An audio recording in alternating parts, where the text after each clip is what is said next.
আজি পুৱাও আমি ডিব্ৰুগড়ৰ পৰা যেতিয়া ওলাইছো বহুত বৰষুণ, এতিয়াও বৰষুণ আহি আহো কৰি আছে। এনেকুৱা বতৰ হলে মনবোৰ অলপ বেয়া লাগে। এনেকুৱা বতৰ এটাৰ কথা কিন্তু মহাপুৰুষ মাধৱদেৱে নামঘোষাত উল্লেখ কৰিছিল। আমাৰ জীৱনলৈ যিবিলাক দিন আহে মাধৱদেৱে দুটা ধৰণে ব্যাখ্যা কৰিছে। কৈছে সুদিন আৰু দুৰ্দিন। ঘোষাত মাধৱদেৱে কৈছে হেৰি খেদি ভাই দুৰ্দিন বুলি মেঘা চন্দন হয় দুৰ্দিন হৰি কথা অমৃতৰ সৈন্য কোৱালাপ যিটো দিন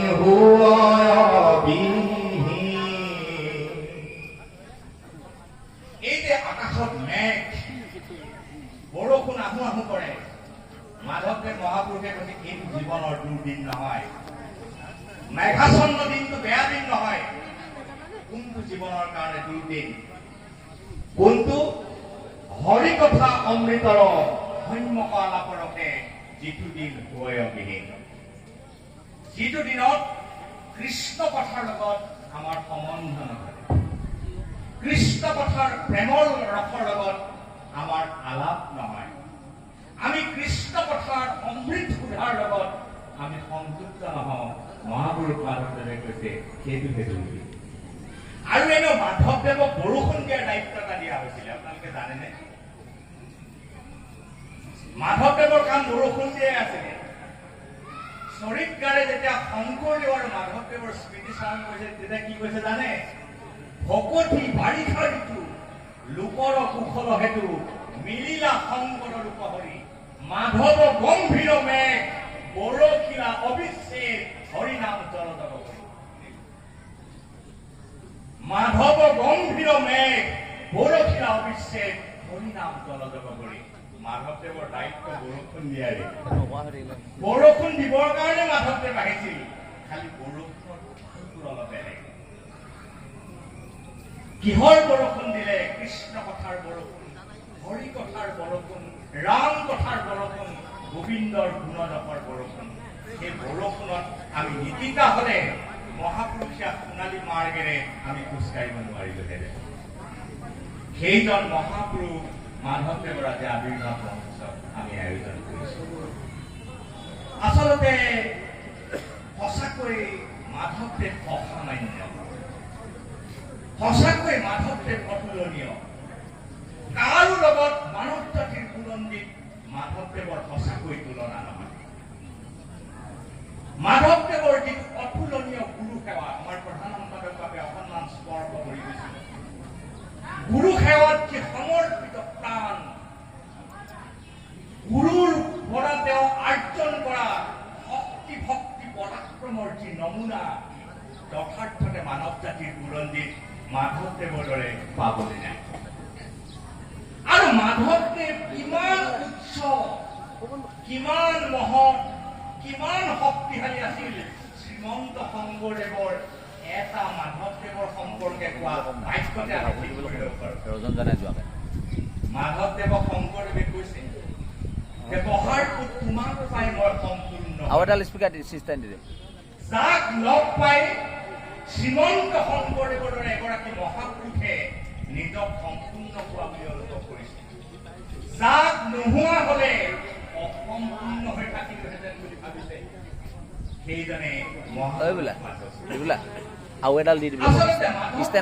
ব্যক্তিত্ব, মাধৱদেৱৰ যিটো জীৱন দৰ্শন, মাধৱদেৱৰ যিখিনি কৃতি, মাধৱদেৱৰ যিটো প্ৰভাৱ অসমৰ মহাপুৰুষীয়া জীৱনৰ, জাতীয় জীৱনৰ, অসমৰ সামাজিক সাংস্কৃতিক আৰু আধ্যাত্মিক জীৱনৰ এয়া অপূৰ্ব সম্পদ। আচলতে মাধৱদেৱক বাদ দিলে, মই সিদিনাও এটা অনুষ্ঠানত কৈছো যে মাধৱদেৱ হল শংকৰদেৱৰ ওচৰলৈ যোৱা দুৱাৰ। গুৰুজনৰ ওচৰলৈ যদি কোনোবা যাব খুজিছে দুৱাৰখন মাধৱদেৱ, গুৰুজনক যদি কোনোবাই চাব খুজিছে তাকোনখন মাধৱদেৱ, গুৰুজনক যদি কোনোবাই লগ পাব খুজিছে সম্পৰ্কৰ সেতুডাল সাঁকোডাল কিন্তু মাধৱদেৱ। মাধৱক বাদ দি শংকৰদেৱ অসম্পূৰ্ণ।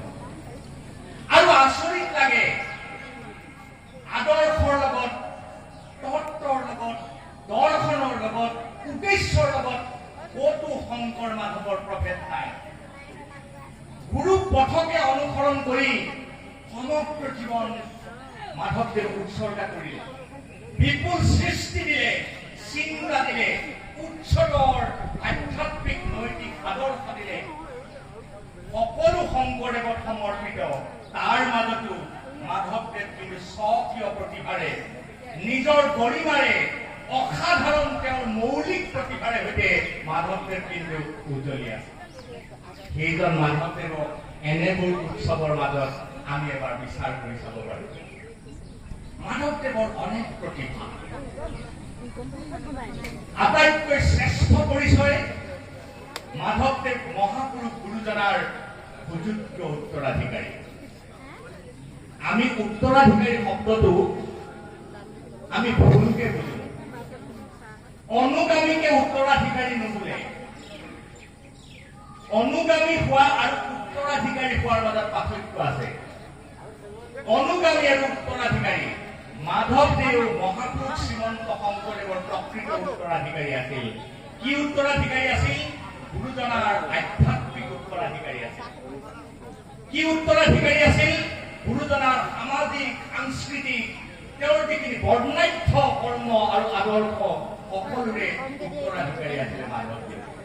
আৰু মাধৱদেৱে সেই উত্তৰাধিকাৰত্বটো প্ৰমাণ কৰি অসমৰ আধ্যাত্মিক জীৱন, সামাজিক জীৱন, সাংস্কৃতিক জীৱনক সমৃদ্ধি দান কৰি থৈ গৈছে। আচলতে মাধৱদেৱৰ কথা ক'লে আমি কোনজন মাধৱৰ কথা কম? কোনজন মাধৱৰ কথা কম? ভক্ত মাধৱ, কবি মাধৱ, শিল্পী মাধৱ, দাৰ্শনিক মাধৱ, ৰাহস্যিক মাধৱ, সমাজ সংগঠক মাধৱ, গীতিকাৰ মাধৱ, উদকাৰ মাধৱ, অভিনেতা মাধৱ,